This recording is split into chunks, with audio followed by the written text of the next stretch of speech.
గారి దగ్గర ప్రమాణ స్వీకారం చేశాం.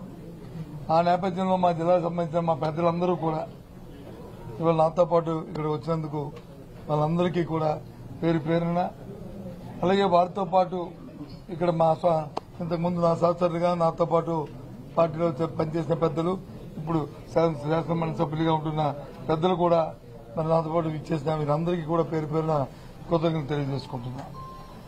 ముఖ్యంగా ఈ బాధ్యత నా మీద పెట్టిన ఇది శాసనమండలి సభ్యుడిగా ఉండాలని మరి నిర్ణయించిన పార్టీ అధ్యక్షులు జగన్మోహన్ రెడ్డి గారికి, మరి వారితో పాటు ఇక్కడున్న పెద్ద అందరికీ కూడా మళ్లీ ఒకసారి నేను మనస్ఫూర్తిగా వాళ్ళకి కృతజ్ఞతలు తెలియజేస్తూ, తప్పకుండా వారి మనసులో ఏముందో వాళ్ళు ఏదైతే కోరుకుని కార్యక్రమం చేయాలని కోరారో దాని అంతటినీ కూడా మరి నేను నిర్వహిస్తానని చెప్పి చేస్తానని చెప్పి మనస్ఫూర్తిగా వాళ్ళకి మాటిస్తున్నాను ఈ నేపథ్యంలో. అది మండలిలో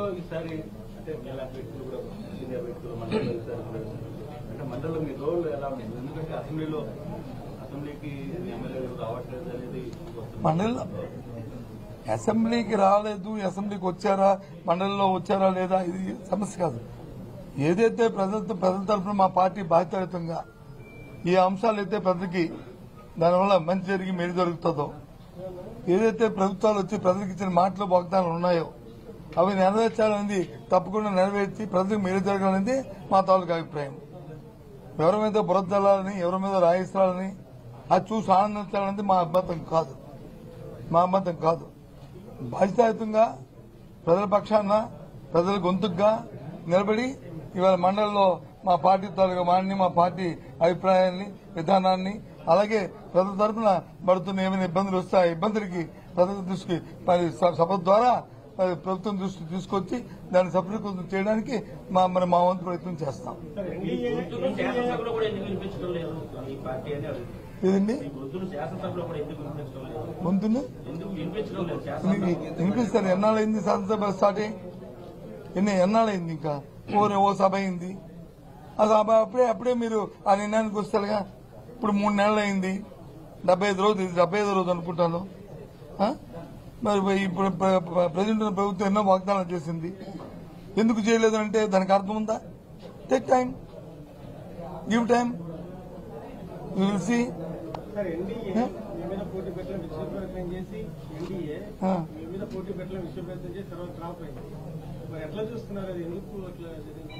ఆ రేపుతో చేశారనేది నా అభిప్రాయం కాదు. కానీ జిల్లాలో ఉన్న ప్రజాప్రతినిధులు అన్ని పక్షాలు అందరూ కూడా ఏకగ్రీవంగా జిల్లా అభివృద్ధి కోసం చేయాలన్న ఆలోచన ఉన్నదనే అనేది నేనైతే ఒక సదుద్దేశంతో తీసుకున్నాను. ఆ ప్రకారమే రాబోయే కాలంలో కూడా విశాఖపట్నం జిల్లా పూర్తిగా, అలాగే మా ఉత్తరాంధ్ర ప్రాంతం పూర్తిగా ఒకే మాట మీద మరి అభివృద్ధి చెందాలి, రాజకీయాలకు అతీతంగా అనేది ఈ ఎన్నిక ద్వారా నేను కోరుకుంటున్నాను. ఏదమ్మా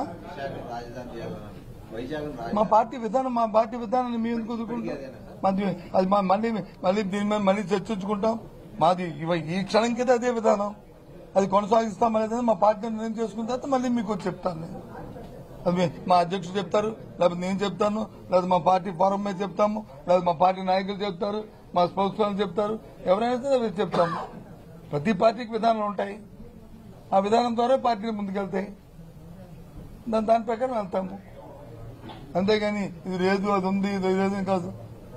ఒకసారి అప్ అండ్ డౌన్స్ వస్తాయి, రాత్రి వస్తుంది, పగలు వస్తుంది, అలాగే పగలు రాత్రి అవుద్ది, ఆ రకంగా ఉంటాయి. 11 మందిలో 7 మంది సెపరేట్ గ్రూప్ కాబోతున్నారని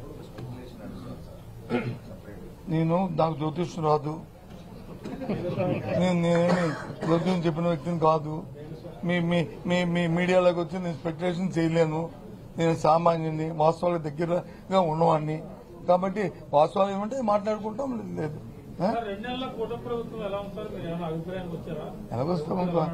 ఎలాగొస్తామబ్బా, రాజకీయాలు వేరు, వాస్తవాలు వేరు. రాజకీయాల్లో మాట్లాడుకోవాలంటే ఇచ్చిన మాటను వచ్చి మన్నాడే అమలు జరపలేదని అనుకుంటాం. వాస్తవాలకు వస్తే పరిస్థితులు వచ్చి మన చక్కదిద్దుకొని చేయాలని అనుకుంటారు.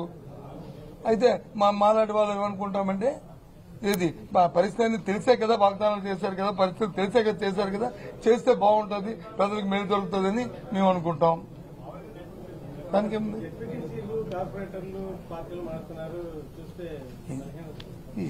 ఇది మన ఒక్క రాష్ట్రం జరుగుతుందా? భారతదేశ రాజకీయాల్లో ఎక్కడ మన ఒక్క రాష్ట్రంలో ఉంది ఇది. ఈ మానడాలు చేరడాలు ఇవన్నీ వస్తుంటాయి. కొత్త నీరు పోయి పాత నీరు వస్తుంది, పాత నీరు పోయి కొత్త నీరు వస్తుంది. మానవుడి తాలూకా విధానాలు ఉంటాయి, ఆలోచనలు ఉంటాయి, ఆశలు ఉంటాయి. ఆశలకు అనుగుణంగా ఆలోచనకు అనుగుణంగా వెళ్తుంటారు, చేస్తుంటారు. జరిగితే మన ప్రతిభ, జరగకపోతే అవతల ప్రతిపత్తి. నేను చూస్తాను అనలేదు, అవతల అంటారు కదా అన్న. నేను చూస్తాను అనలేదు. తప్పు నా మీద తొయ్యకు.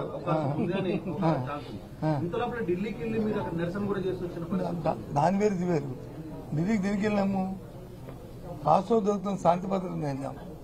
జరుగుతున్న దౌర్జన్యాలు, దమనకాండల మీద వెళ్ళాం.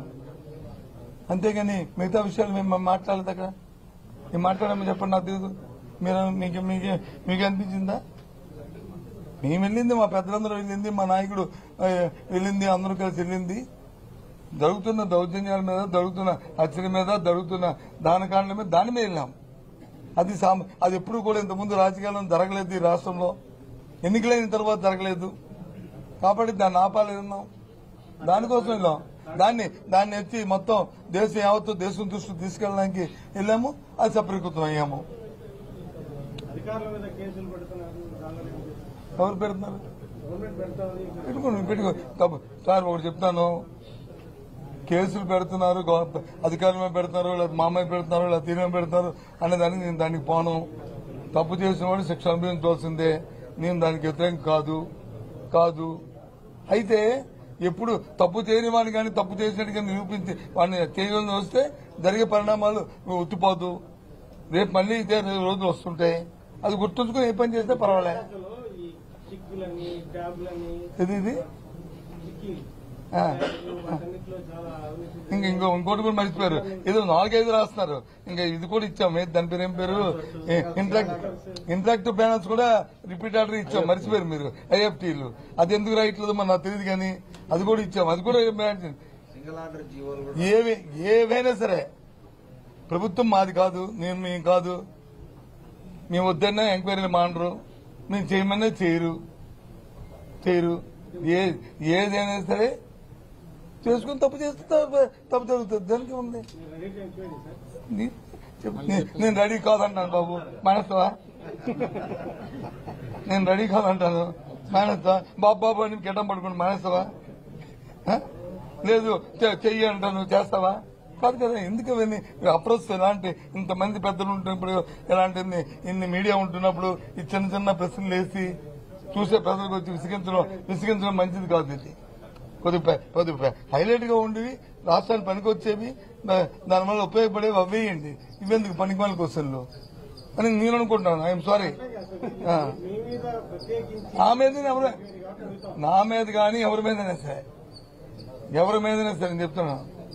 నా మీద కానీ ఎవరి మీదైనా సరే నీకు అంటుందంటే నేను వద్దండి మానేసా. ప్రభుత్వం మాది కాదు, ప్రభుత్వం ఉంది, చేయమండి, తప్పేముంది?